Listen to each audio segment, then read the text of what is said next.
golden white trim. He tipped in at 224 1/4 pounds.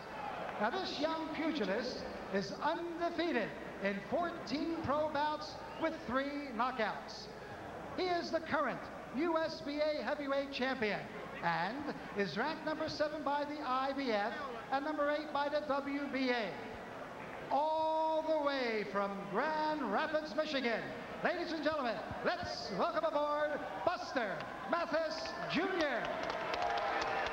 Mathis. And his opponent in the red corner, wearing the white trunks with the black and red trim. He weighed in at an even 247 pounds. Now this big guy has 34 wins, only 1 loss with 29 knockouts.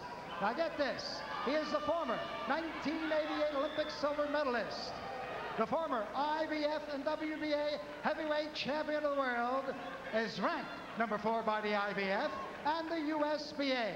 From Brooklyn, New York, ladies and gentlemen, here is Riddick Big Daddy Bowe.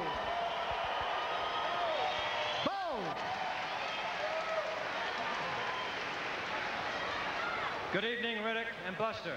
You both know the rules of the Jersey State Athletic Commission.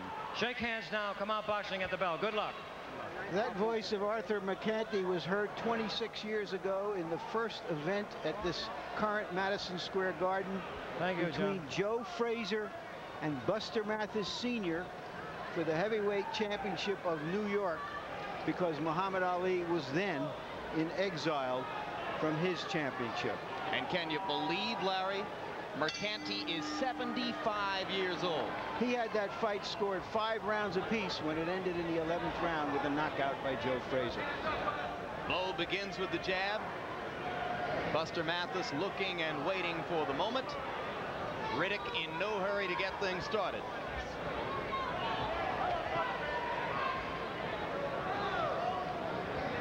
Buster claimed that he would stay away from the jab via 2 separate strategies. Number 1, stay outside of it. Number 2, duck and slip inside of it.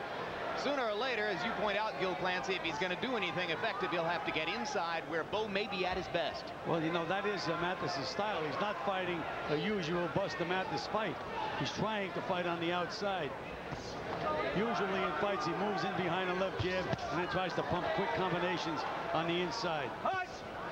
Right hand over the top as Mercante calls for a break. Most effective punch so far for Buster Mathis Jr. Bowe has thrown a few jabs and otherwise is taking a good look.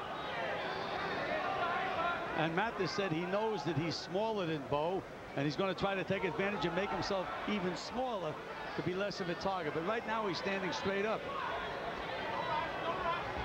Bowe just misses with the right hand. Clocks Mathis with a couple of rights. Buster showing no ill effects so far. There's that stiff jab of Riddick Bowe. And that jab seemed to throw Buster for a little bit more of a loop than he expected. Now Mathis comes in behind a right to the body, takes a right to the body, and slaps Bowe on the head. Bowe landing that jab with effect now, Gil. And again, he's shooting that right hand over Mathis's head. It would be better off if he started driving that straight right hand to the body and throw a left hook behind it. Buster said he liked the prospect of going against a man who would have to punch down at him. A lot of fighters wouldn't think that was a very attractive set of circumstances. Good uppercut by Bowe. Mathis wobbled just a little bit. Buster doesn't look too steady on his feet, Gil. He doesn't look too confident is the main thing, Jim.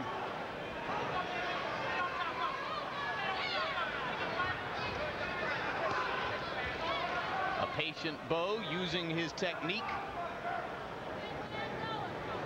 Half a minute to go to the end of the round.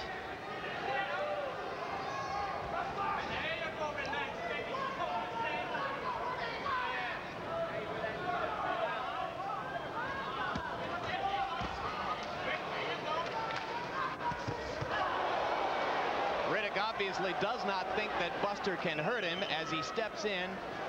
He just keeps looking for opportunities to throw punches. Doesn't have his hands up, just ready to throw. Well, he may not hurt him, but it's possible to cut him. And I thought Mathis landed more effective punches in that round.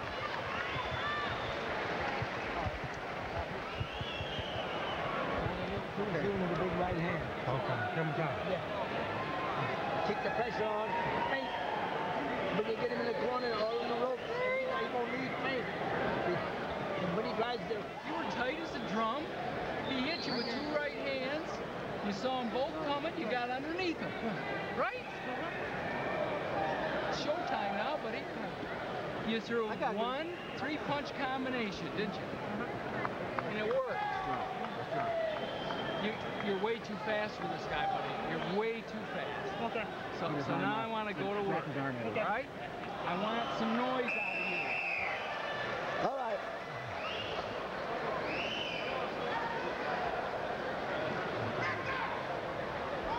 You saw that by punch stat numbers, Bo landed 25 blows in the first round. 16 of them were jabs.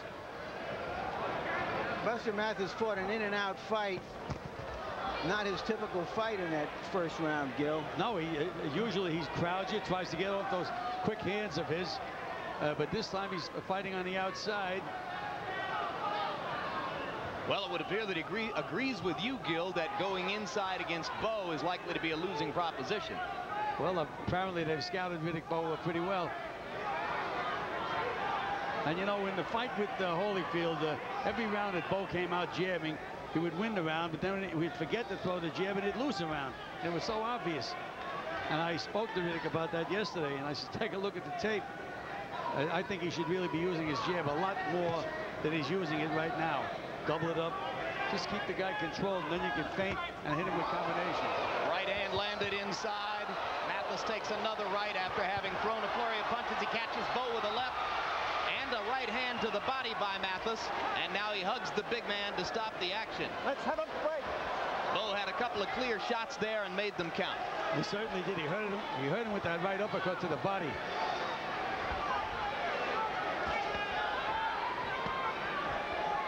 No, stop. No kidney punches. No kidney punches. Let's go.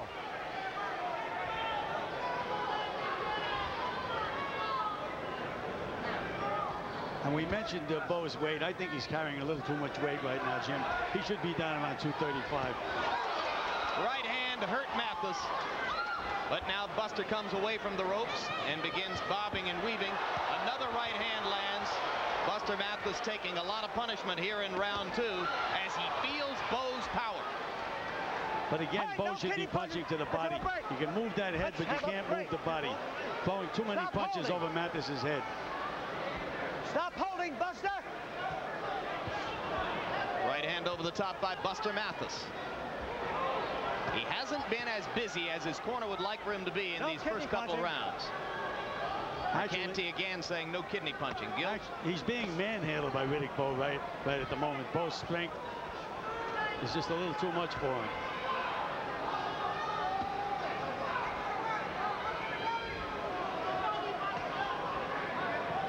Bowe with brief flurries of punches, then he pauses, perhaps to rest. Let's have a break.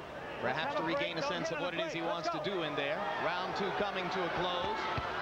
Mathis goes to the body and then tries to set one up to the head.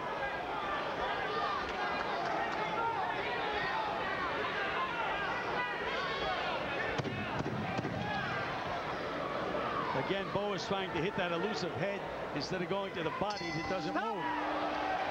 Buster Mathis Jr. has nothing going for him except survival skills and heart. This fight has already gone longer than a lot of people expected. You're throwing over the top. Underneath.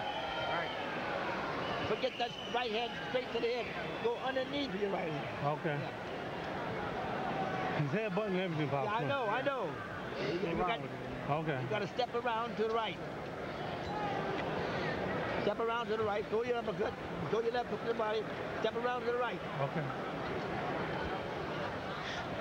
Here's Bowe trying to measure Mathis, who's an elusive target here. Bowe still hasn't been able to land a clean punch, but he's landed some punishing punches.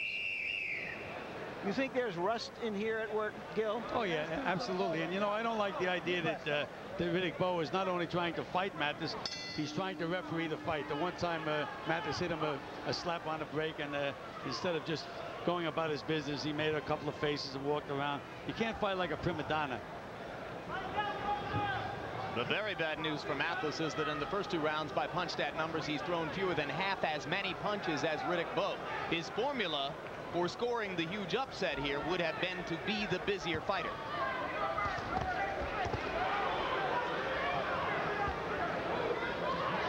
And you know, between rounds, Arthur McCarthy spent about 30 seconds in Buster Mathis's corner. I don't know why. Now is when Bowe should drive that right hand to the body. Anytime Mathis's back touches the ropes, you drive that right hand. You're going to you're either going to hit him in the body, or he's going to block the punch and come back up with a left hook.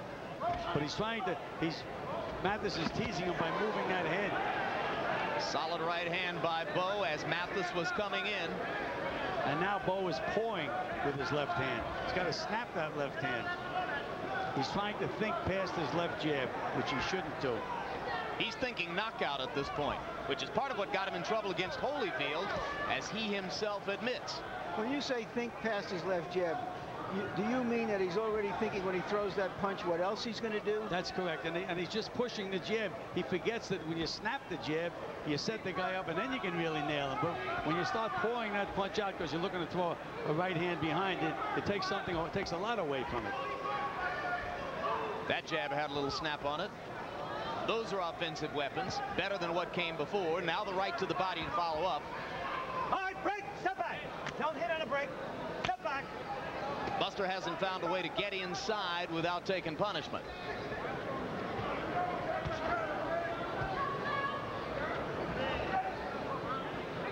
Again, Buster's moving that head, and Riddick is trying to hit a moving target. Missed it there, but came back with a couple of body punches. Buster landed a solid right to the face of Riddick Bowe. Bowe momentarily angered, threw a couple in return. I think that may wake Riddick Bowe up. Up to this point, he was just stalking Buster Mathis with no concern at all. It looks like he's slapping the side of a truck when he hits him with his best shot. That's correct. Doesn't move him at all. All right, break. Stop holding. Second warning. Again, Bowe is punching, trying to hit a moving target. And solid left and right inside by Mathis. They don't do any damage in terms of hurting Bowe, but they score. There's that sharp little uppercut of Riddick Bowe. It's really one of his best punches.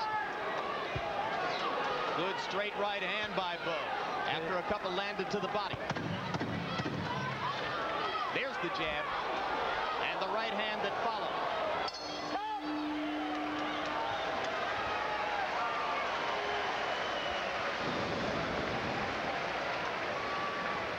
Harold Letterman, 3 one-sided rounds, it looks like. How do you have it? Larry, I got it the only way you can have it. 30-27, 3 rounds to nothing, Riddick Bowe. Yeah, Riddick Bowe's really hitting him with everything. The jab, the hard right hand coming down, the uppercut. Buster Mathis goes into the trenches with him, gets out punched, runs away from him, gets out punched. Buster's a game-gutty guy, moving, giving us a lot of movement, getting in a few punches, but Riddick is just too busy and too big. What round is this? Okay. 4 coming up. Okay.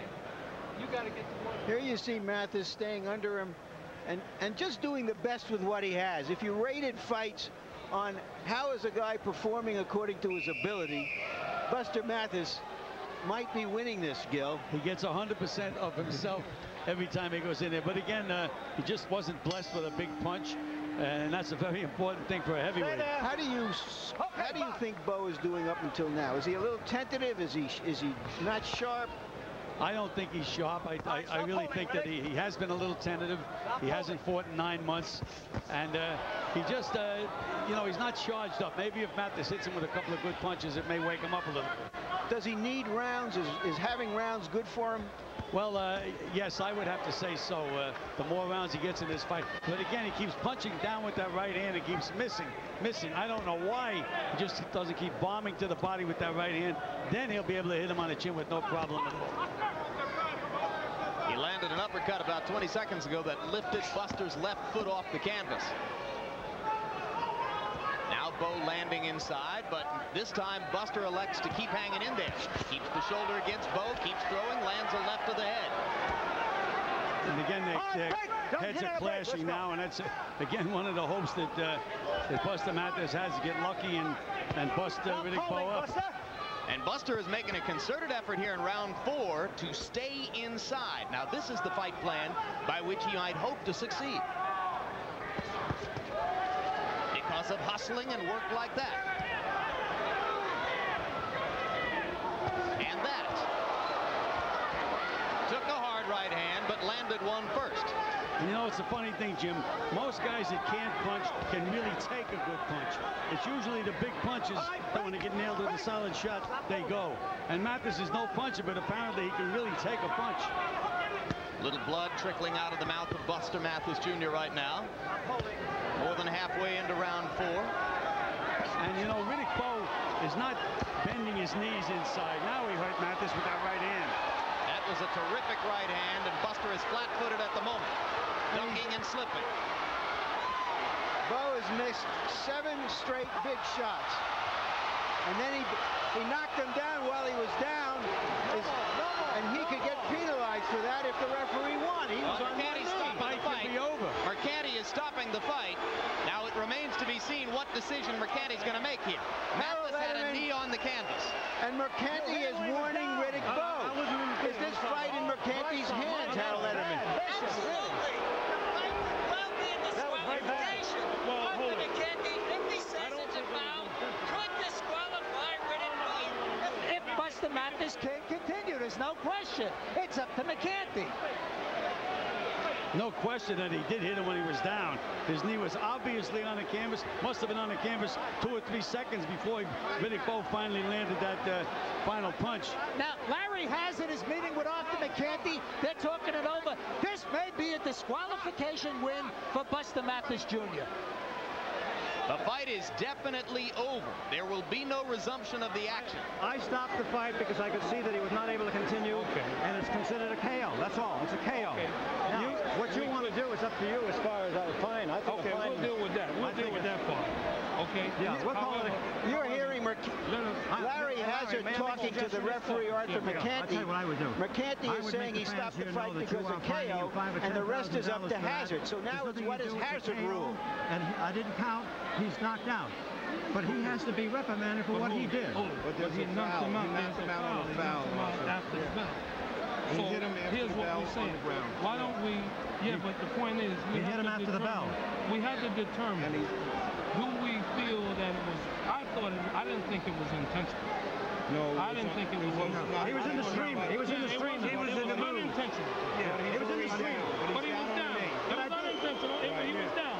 So we will go to the scorecards like it was a regular foul. Okay? You know, we would go to the scorecards like it was a headbutt because it was an unintentional foul. He can't continue. It's only the 3rd round. Okay, so then it's a... They can hear me here on my mic. You better cut this one off. Cut our mic. Cut the mic. Yeah, cut it off. So it has to be technical draw. You're hearing Larry Hazzard saying that this fight is a technical draw. Well, he hadn't said it yet, Larry. He's considering the possibility, but he has not said that yet. We'll talk to all of these principals as soon as they make a decision. Riddick Bowe waiting, as you see. Discussion continues in the ring.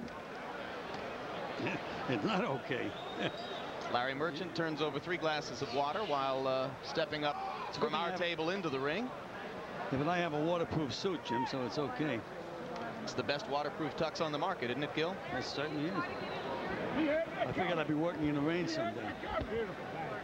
They managed to get away from our effects microphone far enough that we can't hear the details of the conversation anymore.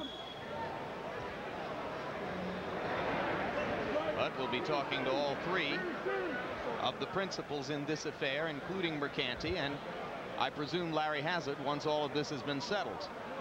There's Buster Mathis Jr., and your mind goes to Buster Mathis Sr. sitting at home in Wyoming, Michigan, a man somewhat debilitated by a heart attack and a series of strokes, and I wonder how his heart is handling this one, Gil. Boy, this is really a tough one. And, you know, I'd like to see a replay of Buster Mathis on his knee and see how long before Bo landed that punch. Well, we'll certainly see that. A further observation, Harold Letterman. All right. Wait a minute. He was getting up. He was getting up. Harold, I don't think you're open. All right. Larry's standing by right now with Larry Hazzard. Larry Hazzard, give us your ruling, please. And you hear the crowd giving its verdict. Everybody saw clearly that Riddick Bowe hit Buster Mathis Jr. when he was down. 3 rounds in the fourth round. Larry Hazzard now describing his interpretation to Bowe's manager, Rock Newman. Here's the replay, Gil. And you can see Bowe trying to work on the inside. And Mathis just goes down to one knee. I mean, he really wasn't hit. He just decided to take a timeout. And that's when Riddick Bowe nailed him. But it was long after he was down on one knee. Another look at the damage being done by Bowe. Mathis voluntarily, it seemed, going to one knee as if he wanted to take an 8 count to clear his head. And then Bowe landing the blow that put him on his back. Now, it seemed apparent from the conversation we overheard previously that Arthur Mercanti's interpretation of this was that he was going to stop the fight because of Mathis's inability to fire back against Bowe. And he regarded the foul as a post-decision affair. Larry Hazzard does not seem to feel the same way. Down, and that wasn't right. And I went to the corner and I told him so. It's a no contest. There's no contest. There's no contest. I kind of think to solve the whole thing is fine him about $5,000 or $10,000. Well, we'll do about the fine. That's no contest. It was an intentional foul, and he was knocked out on an intentional foul. Okay. We just need to use for a second. Excuse me.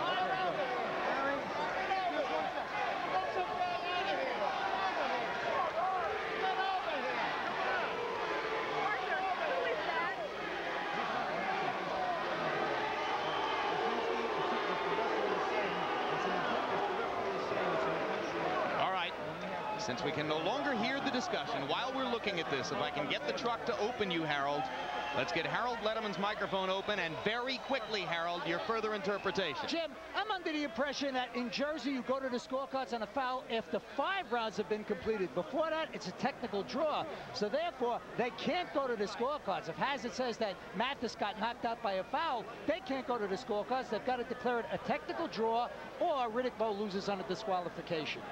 That is indeed the way the rule is written. And you see manager Brian Lee trying to explain to Buster Mathis Jr. what's going on. All right, let's take a look at the knockdown in regular speed and the events that surrounded it very quickly. You can see Bowe landing some fairly solid punches. And then Mathis was down on his knee. He was down at least 2 or 3 seconds, Jim, before. And Riddick Bowe just looked at him down on his knee and nailed him. I disagree. I don't think that's 2 or 3 seconds. I think that's maybe a second or a second and a half. I'll also say that in my own personal opinion, if Mercanti says he was going to stop the bout prior to that last punch because of the damage that was being done there, that would be seen as an enormously premature stoppage. I would have to say so, because most of the punches that Bowe was throwing were missing. All right, let's go to ring announcer Ed Darian for the official decision. Ladies and gentlemen, from the Convention Center here in Atlantic City, New Jersey, an intentional foul sustained to Principal Buster Mathis Jr. Therefore, the New Jersey State Athletic Control Board declares this bout a no contest. A no contest at 2 minutes and 11 seconds of the 4th round. No contest.